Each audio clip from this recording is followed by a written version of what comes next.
اب آپ کی بات ادھوری چھوڑی تھی، پنجاب میں تبدیلی آپ کے ذہن میں، آپ کی جماعت کے ذہن میں کیا منصوبہ بندی؟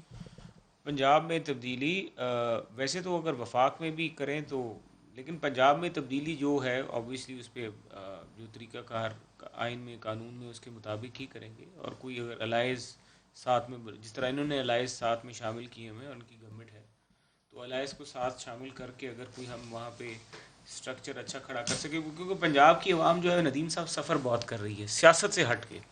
ابھی پچھلے دن میں اپنے گاؤں میں تھا اور میں لوگوں سے پوچھتا رہا تو وہاں پہ کوئی گورننس نہیں ہے. لگتا یہ ہے کہ حکومت ہی نہیں ہے.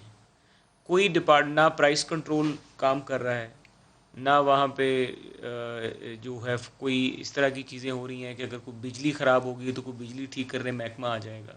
اگر کسی کا کوئی اور مسئلہ بن گیا ہے تو کوئی سیوریج کا مسئلہ ہے تو باقی آ جائے گا، گلیاں صاف ہو جائیں گی. مطلب وہ بزدار کی وجہ سے جو پورا گورننس ماڈل ہے ان کا وہ فیل ہو چکا ہے. جو گورننس ماڈل اتنی محنت سے تیار ہوا تھا، کوئی ایجوکیشن ڈپارٹمنٹ جو ہے اس کا برا حال ہے، ہیلتھ ڈپارٹمنٹ اس کا برا حال ہے. اوور آل اگر آپ گورننس کا دیکھیں ایشو تو وہ دیکھ کے میں یہ سمجھتا ہوں، اور میں اپنی پارٹی کو بھی کہتا ہوں، میری تو ایک رائے ہوگی چھوٹی سی، میں یہی گزارش کرتا ہوں اپنے پارٹی میں بھی لوگوں کو کہ آپ پنجاب پہ اگر بالکل ہم کر سکیں تو وہ ہمیں ضرور کرنا چاہیے، بیکاز آدھے پاکستان کی جو آبادی ہے وہ شہباز صاحب پنجاب کا پہ کیا رد مشتمل عمل ہے. ہے اس کو؟